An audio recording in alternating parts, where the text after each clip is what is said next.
A Zionsville Youth Soccer Club says a rival club stole its players and some of its teams. Those allegations have now prompted 2 new lawsuits here in Indiana. 13 Investigates Sandra Chapman uncovers this off-the-field dispute over money, elite coaches, and the players allegedly lured away.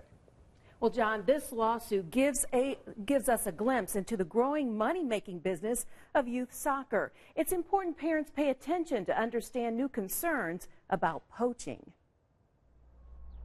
It's all about the game, teamwork, and fun for these campers at the Zionsville Youth Soccer Association. But off the field, 13 Investigates has discovered allegations of unsportsmanship-like conduct, not among the kids, but the coaches and other adults. In a 46-page court filing in Boone County, the Zionsville Youth Soccer Association, ZYSA, claims its rival, FC Pride of Lawrence, conspired with 2 of its former girls' coaches and lifted and shifted players from one club to the other. According to Zionsville, McKinley Jones, its former assistant director of coaching, and Mike Beckner, the former travel team coach, encouraged at least 96 ZYSA players representing 6 teams to leave Zionsville and join Pride, some 20 miles away.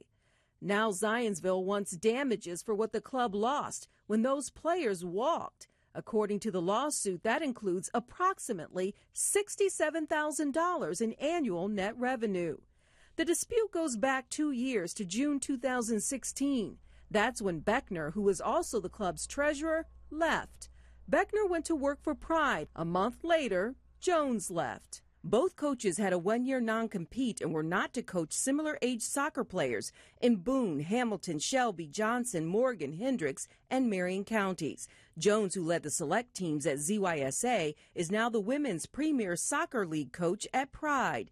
ZYSA claims Jones was introduced as the coach while he was still under contract. ZYSA is now targeting Jones in a separate lawsuit. According to the filings, Jones met with one of his teams and advised the players that he was resigning to join Pride, and that while he could not recruit players, he had a plan, and that the players could read between the lines. ZYSA says Jones was given confidential information, player and parent lists, pricing structures, and sponsor contacts and agreements.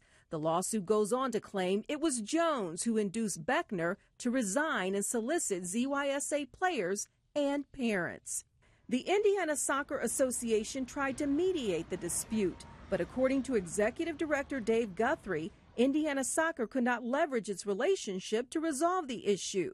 Guthrie told 13 Investigates club soccer is clumsy with change right now, brought on by paid coaches and clubs adapting to more professional models.